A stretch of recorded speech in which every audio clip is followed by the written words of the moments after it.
My viewers and subscribers had more questions. I've got more answers. It's part 2 today on Drew Reviews.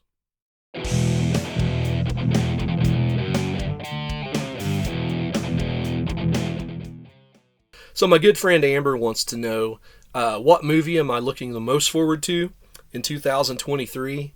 And for a guy who runs a movie channel, I honestly haven't seen a whole lot of trailers that are coming out this year. And the few I've seen, I'm like, whatever.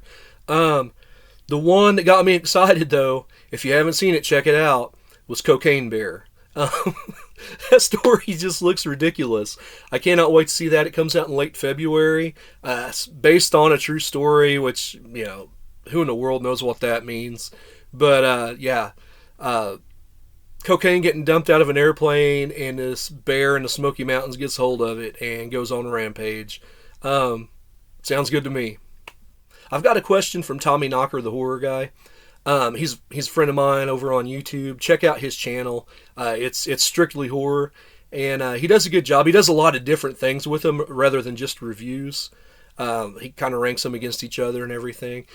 His question is, the new fad in horror movies is to take children's classics like The Grinch and Winnie the Pooh and things like that and turn them into slashers. And will I be watching any of those as they come out this year?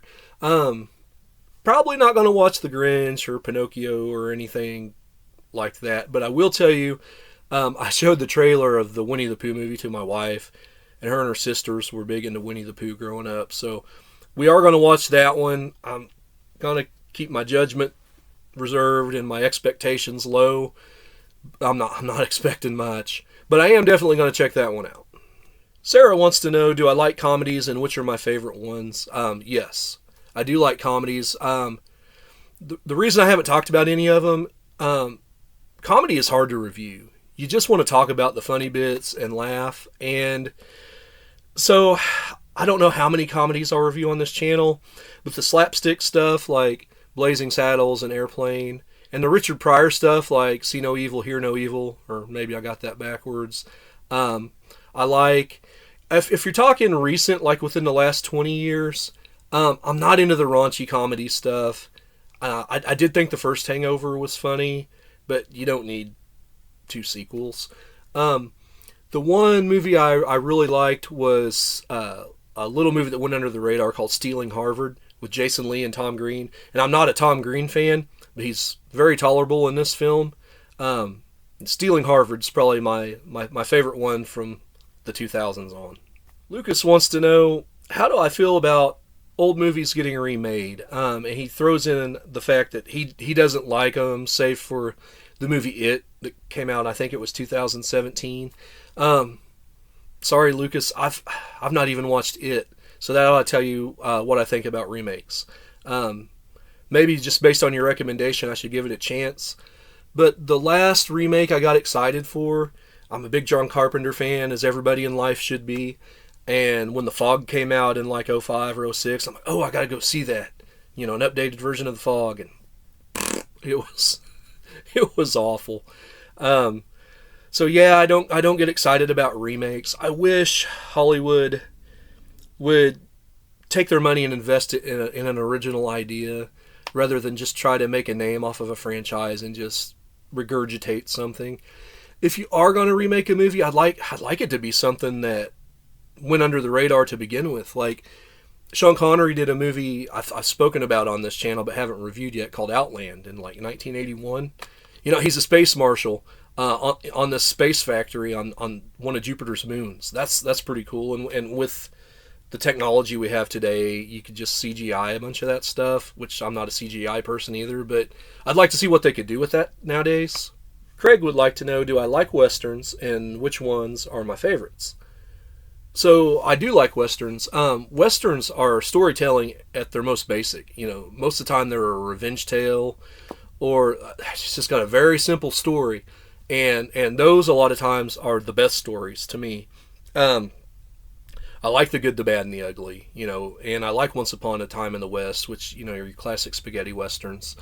I just watched the other night for the first time Death Rides a Horse with Lee Van Cleef. Man, that was good. I might do a review on it give it another watch and pick out parts that I really liked. As far as like more modern westerns, Open Range was good. Lonesome Dove, which we're 30 years past Lonesome Dove, is just absolutely classic, and I love it. And here's an odd one for you. I don't know if anybody's seen My Name Is Nobody. A good friend of mine, David Dowden, turned me on to that movie. And it's really worth a watch if you haven't seen it. It's on Tubi. So yeah, check that out. Ben, the Wolfman, wants to know, am I a Marvel or DC guy? And what's my favorite franchise and my favorite superhero movies? So here's a confession. I'm not the biggest superhero movie fan. Sylvester Stallone, years ago, before he made The Samaritan last year, which is a superhero movie, we're talking about how superhero movies are the death of the traditional action movie. And I kind of took that to heart. I'm like, yeah, they are, because they can do so much that you can't do practically. And so I kind of hold a grudge, although there are some superhero movies I like, and I've come around a little bit more to them. But as far as Marvel or DC, I like a little bit of both. On the DC side, of course, I like Batman, but I like Michael Keaton and Christian Bale's Batman, and for different reasons. In like 2011, 12, 13, there was like a Green Lantern animated series, I think on Cartoon Network, and it was kind of neat, just very different. The movie with Ryan Reynolds was terrible. The first Ant-Man I really liked, and I was ready for the second one, and then the second one came out, and I'm like, you know. I really liked Logan, because I watched those X-Men movies, and while I did like X-Men 2 and 3, I always thought, why is he stabbing these people with these claws and there's not blood just going everywhere? And then Logan rectified that, and I was like, this is the superhero movie I've been waiting for. But as far as my favorite superhero and superhero movie franchise, it's actually Dark Horse. I have to go with Hellboy. Those first two Hellboy movies I really love. The remake with David Harbour, it was okay. I will tell you, it's the only comic book that I actually have the comics of. These are the omnibus versions. This is Seed of Destruction. It's like the first set of stories that came out. This is Strange Places. It's the second set that came out. I need to get the rest of them. I walked into a comic shop one day and I picked up, just at random, it's kind of a spin-off story for Abe Sapien, and I haven't read it yet. I really need to look into that. But I really like the Hellboy story and the character. You know, the Nazis in a frantic attempt to win World War II, summon this demon from hell, and they get this little boy, and whatever, and the United States government trains him to be good, and it's just the redemption story, and it's really good. And I love the wacky, strange characters. You get these occultish things that he fights, and just to me, it's more interesting than like Thor or the Hulk or something like that. But everybody's got their favorites, and that's mine. As we've established, I'm a big Terminator 1 and 2 fan. And David wants to know, favorite non-Terminator Arnold Schwarzenegger film? I've got a couple of them.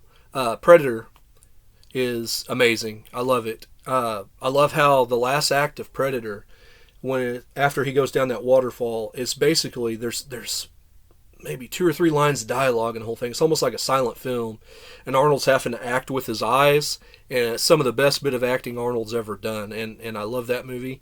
Total Recall is also just one of my favorites. I'm going to do an Arnold ranking one of these days, so we'll have to see where all those fall.